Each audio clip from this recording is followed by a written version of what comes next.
There are stories that make your skin crawl, stories that were never meant to be told out loud. This one begins in a forgotten village, the kind where even the spirits dare not tread.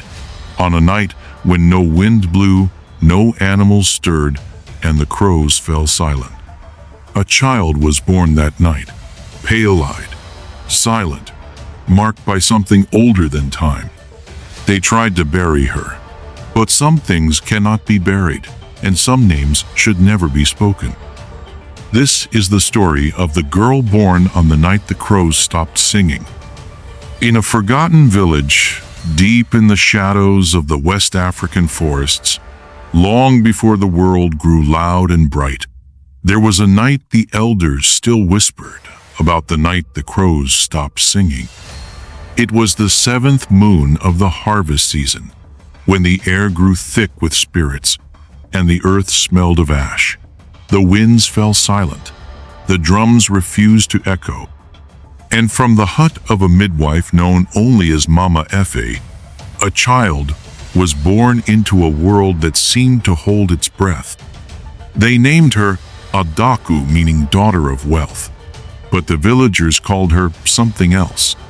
Obinrin Ewu, the woman of danger.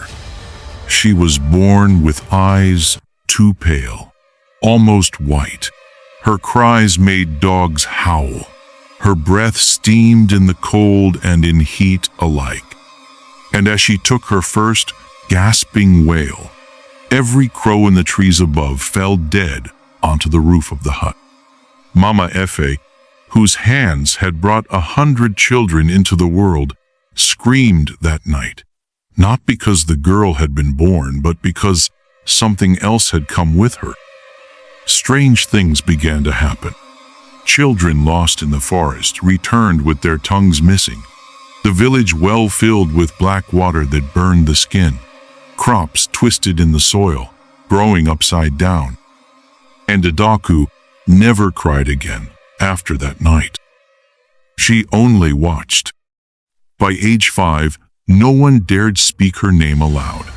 Her mother was found hanged in the yam field, eyes gouged out. Her father ran screaming into the forest and was never seen again. They said he'd seen her whispering to something inside the fire, something that answered back. The elders gathered beneath the shrine tree. "She is not one of us," they declared.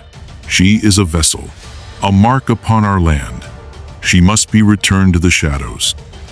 But Mama Efe, now older, now weaker, now afraid of her own gift, said nothing, only warned, "You do not kill what was born in silence. You bury it and hope it sleeps." They tried. On the eve of her 8th year, the villagers gathered with machetes, fire, and charms soaked in goat's blood. They dragged her from her silent hut, her small body wrapped in red cloth.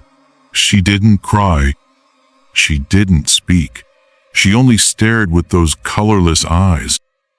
They led her deep into the cursed forest, a place where even the spirits refused to walk. There, beneath the hanging bones of a forgotten shrine, they buried her alive. She did not scream. They covered her in dirt. They planted kola nuts over her grave. They poured palm wine to appease the gods. And they left. But the silence did not stay buried. That night, the wind returned, carrying a smell like burning teeth. The dogs tore at their chains and howled into the darkness. Mothers found their babies cradled by strangers with no faces. The river turned to blood, and in the sky, where stars once danced, there was only a single pale eye staring down. Adaku had not died. She had changed. They returned to the forest at dawn, but there was no grave, only a hole deep and wide and hundreds of crow feathers circling the spot like a dark crown. In the center stood a doll carved from bone, its eyes white as death, its mouth sewn shut with human hair. One by one, the villagers vanished. Some were found with their hearts removed, still beating. Some never were. And some were not lucky enough to be taken at all, for they saw her. Adaku, the girl who no longer breathed. The girl whose feet left no prints. The girl who had become the forest's mouth. Now, old women warned their grandchildren. Do not whistle after dark. Do not walk where the trees lean too close. And if you ever hear crows laughing instead of singing, run. Because Adaku still lives.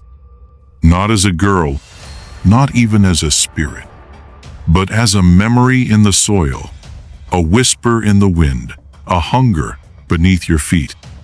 And if you ever see a pale-eyed child standing in silence at the edge of the woods, do not speak to her.